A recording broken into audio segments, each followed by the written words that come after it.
50,000 the first year, and then it just continues to get better because now we have that system in place. And because of that, I know it will disrupt operations temporarily. But I already thought about if we moved everything to this facility or broke stuff up and just fixed this, it'll take me 3 months to get the full plan together. But once I get that together, can I bring it back to you for you to look at, for you to be able to take it up, to the upline and get it done? Oh, absolutely. But if you don't know how to communicate and get them from thinking about the cost of something and start thinking about the benefit of something, because guess what, y'all? Your personal life does affect your business life.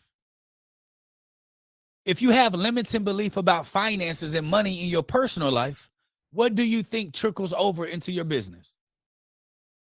If you're risk adverse in your personal life, you take no risk, you don't look at ROI, you only want to get the cheapest stuff. What do you think people are going to do within their business, their organization, as a leader?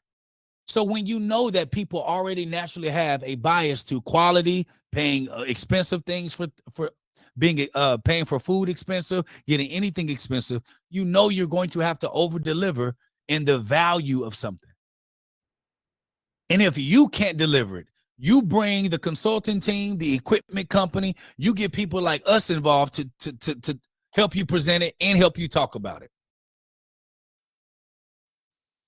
So you want to share case studies from other hospitals, healthcare facilities. Hospital X implemented this change and saw a 30% reduction in errors. With us, when we talk about full outsourcing, most hospitals save $300,000 to $1 million per 3-year cycle with fully outsourcing directly only to us, where we can build within the organization, and we are and some of your best staff, we absorb them into the outsource. They can still work for the facility. They're just working through us, and we're going to ensure they have everything that they need. But this big move, I know it's a big move, but it's going to save you $300,000 to $1 million every 3-year cycle. It's going to save you about $100,000 to $400,000 a year by doing this. That makes it all worth it with them going and asking whatever you need them to do. Okay. So you got to make sure that we're paying attention to that and we're moving forward. Okay.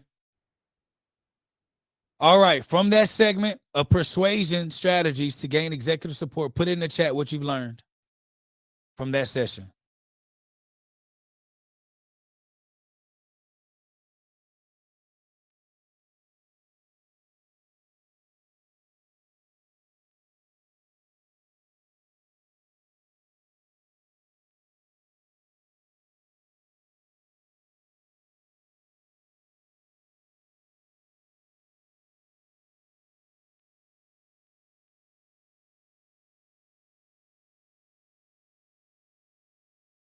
Put in the chat. Then we can move on. Absolutely. Must support our request with data. Who else? 2 more people, then we can move on.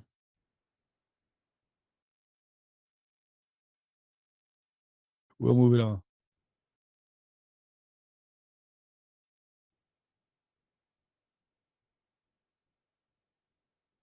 Okay. So now, this is the biggest portion. Dr. Jake, I got it. I got to get my numbers. I got to get my facts. I got to get my stories. I got to do my data. I got to do my research. I got to get all of that. Okay. But Dr. Jake, exactly who should I be talking to? Like, how do I know?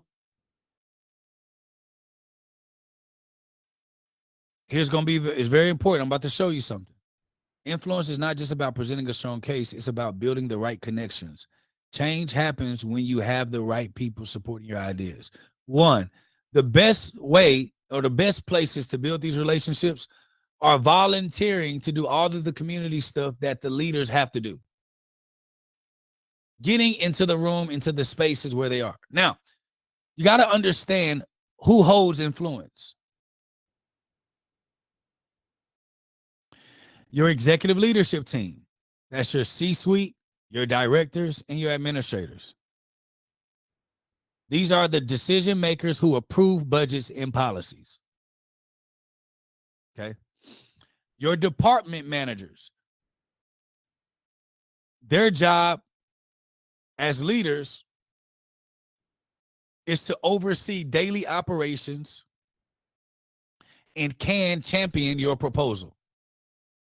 So a lot of folks get mad at the manager for not listening to what they have and giving them what they need. But most people don't understand the manager's job is to oversee daily operations. Many managers actually don't participate in decision-making on budgets and policies.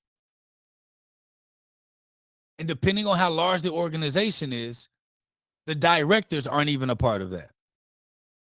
They get told their budget, they get told the policies, and they have to adhere to them. So you have to know who you're talking to and who you're complaining to. Frontline staff, SPD technicians, nurses, surgical teams. These are the people directly impacted by changes who provide critical feedback and advocacy. So before you go up, you need to start down. Asking them, hey, if we had this, if we did this, do you think it would help? How much, how many people would change? Because one of the things that a lot of people don't consider are the habits of people. And the habits of people, it doesn't matter if the system you created is better for them. If they've been doing something a specific way for 3, 4, 5, 10 years, introduction of something new for some reason puts everyone in a meltdown. They complain about doing everything by paper, and then the moment you go to a tech, they're like, I gotta learn something new. Oh, no. I know it's better for me, but I like sugar. That's what happens. So when you're talking to your front line, you also have to consider how long it takes to adopt something and how it will affect your team or your staff. Okay. So then you go to your department managers and tell them, hey, I talked to such and such and such and such. They all have agreed, blah, blah, blah. And you're not lobbying to them like you're trying to outdo them. You're giving them the information and saying, hey, listen, I really think that we can put a proposal together to really get this. And this will absolutely help you in your position as you're in charge of overseeing the daily operations. Listen, this right here is going to make you look like an operational genius. What am I doing? I'm appealing to the personal wants. I've collected information of my frontline staff, not in a way that undermines leadership, but in a way that allows for you to be able to get the information you need and support.